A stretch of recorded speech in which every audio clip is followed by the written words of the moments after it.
See you. All right, we'll get started with Royals All-Star Cole Ragans, who has the first question. We'll start with Annie on your left, Cole. Hey Cole, how are you feeling after? I know the leg cramp thing was the storyline in your first start. All good. Good to go. Ready to go.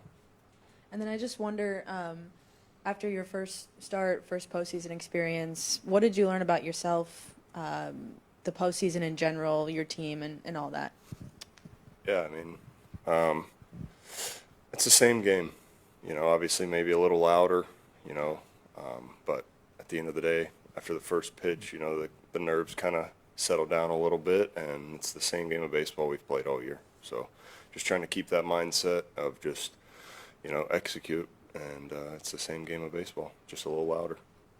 Same row, Jalen.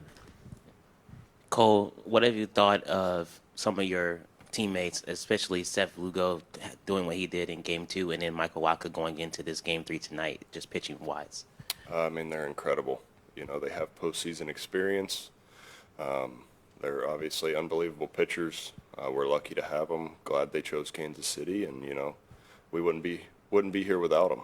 They've been obviously helped us on the field, but also off the field as a pitching staff. They've been, incredible for us. Fourth row on your right, Cole. John. Thanks, Cole. I'd like to ask about a couple of your coaches. First, Brian Sweeney. What are his best traits as a pitching coach? He's the same guy every day, regardless, good day, bad day. He's the same guy. He shows up every day.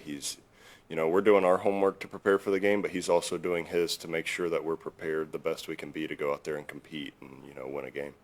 And then Tyler Zombro. How has he changed your career? That's my contact at Tread. Obviously, he's helped me tremendously with just, they give me my workouts, mechanical analysis, all that kind of stuff. So he's the guy I talk to when I have, questions like that. And yeah, he's awesome. Up front on your left, Cole. Go to Peter. Hey, Cole. How did facing the Yankees previously, that one start, maybe prepare you, and how do you navigate this lineup?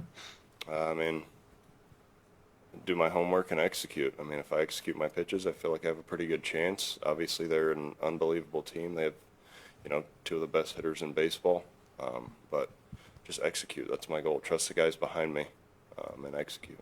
And I'm interested to know, just have you had a chance to reflect on last year's trade, going from an organization that ended up winning the World Series to now being in the center of a rotation that has a chance to go there?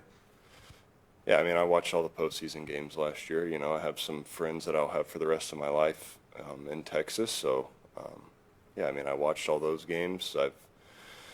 I still keep in touch with some of the guys over there. Like I said, Nathan Eovaldi, every now and then, me and him will shoot texts back and forth. Obviously, he's unbelievable in the postseason. But, I mean, I have guys, like Michael Wacha, Seth Lugo, Will Smith, Chris Stratton. They've all pitched in the postseason a lot, in our locker room. So just talking to them, brainstorming with them, seeing what they do, if anything changes, that kind of stuff. Second row on your right, Cole. Jake. Hey, Cole. You were working out of the bullpen exclusively for the Rangers last year. During that time, what gave you the belief and the confidence that, in your heart of hearts, you were still a starting pitcher? They sent me down and said I was going to be a starting pitcher. So, I mean, whatever it takes to be in the big leagues and help a team win, that's what I'm going to do. So whatever the coaching staff decides, that's, I'll prepare the best I can, to be the best I can be in that spot for the team. That's all I care about is, helping the team win. But before you came over here, I mean, right? Yeah. Like when the Royals told you that they were going to have you work as a starter, not as a reliever, was that something you were excited about?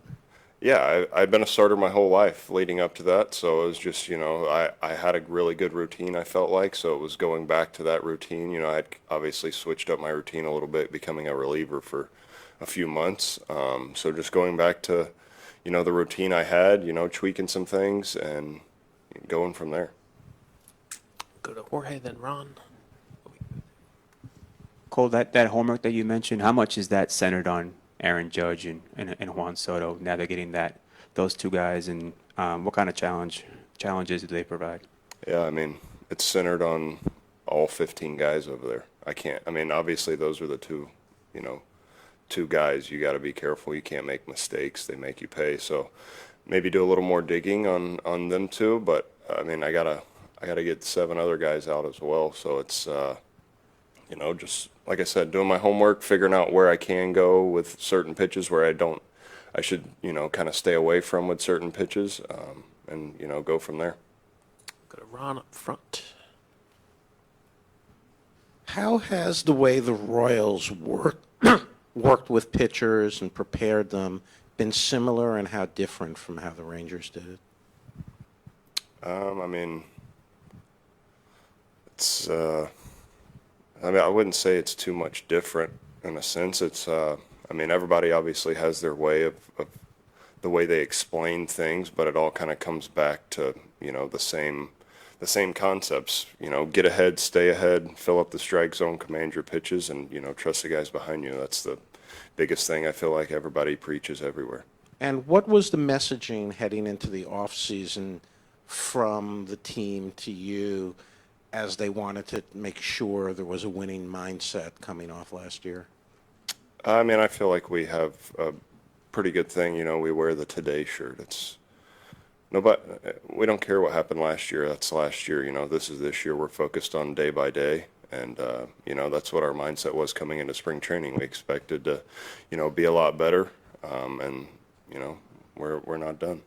Thank you. Go to John in the 4th row.